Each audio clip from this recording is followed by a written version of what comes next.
দুর্গাপুর পশ্চিম বিধানসভা কেন্দ্রের বিজেপি প্রার্থী লক্ষণ চন্দ্র ঘড়ুই আজ অর্থাৎ বৃহস্পতিবার তার নির্বাচনী প্রচার কর্মসূচি শুরু করলেন।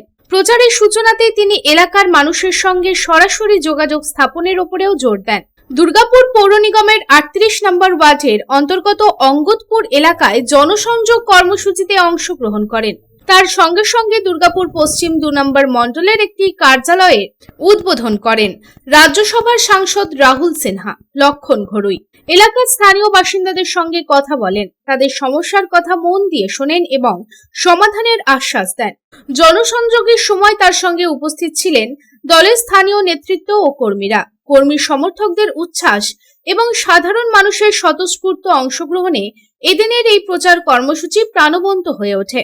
এদিন রাহুল সিনহা বলেন, তৃণমূল চোর, তৃণমূল পশ্চিম বাংলাকে বাংলাদেশ বানাতে চায়।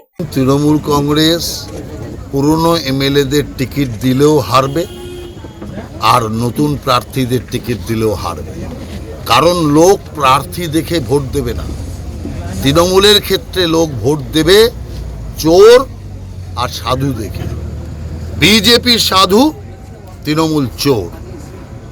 বিজেপি পশ্চিম বাংলাকে পশ্চিম বাংলা রাখতে চায়, তৃণমূল পশ্চিম বাংলাকে পশ্চিম বাংলাদেশ বানাতে চায়। সেই কারণে সন্ত্রাসবাদীদের এখান থেকে হাঁটাতে হবে। তার জন্য তৃণমূল কংগ্রেসের ঘাস ফুলে আর মানুষের বিশ্বাস নেই। আর আপনি জানেন, মা লক্ষ্মী পদ্ম ফুলে বসে। সেই কারণে বাংলার মায়েরা এবার লক্ষ্মীর ভাণ্ডার নেবে, কিন্তু ঘাস ফুল থেকে মা লক্ষ্মীকে এনে পদ্ম ফুলে বসাবে। অতএব হাজার চেষ্টা করলেও প্রার্থী পরিবর্তন, প্রার্থী এদিক ওদিক করেও তৃণমূল কংগ্রেস ছাড় পাবে না।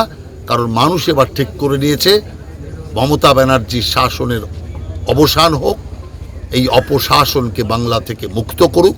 আর সেই কারণে চোরদের রাজত্বকে, ডাকাত রানীর রাজত্বকে বাংলা থেকে সমাপ্ত করতে চায়।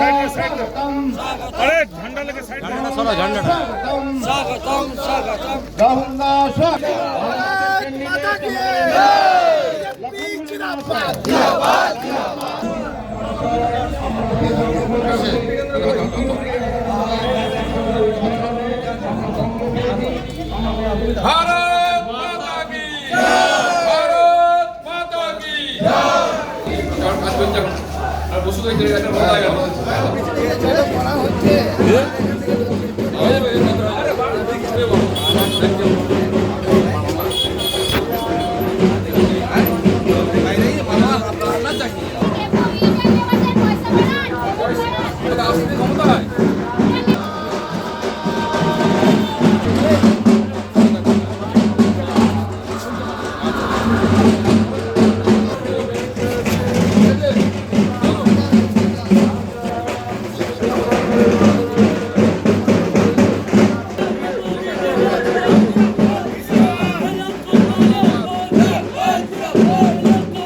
দুর্গাপুর থেকে সাধন রোজের রিপোর্ট, পাবলিক টাইমস।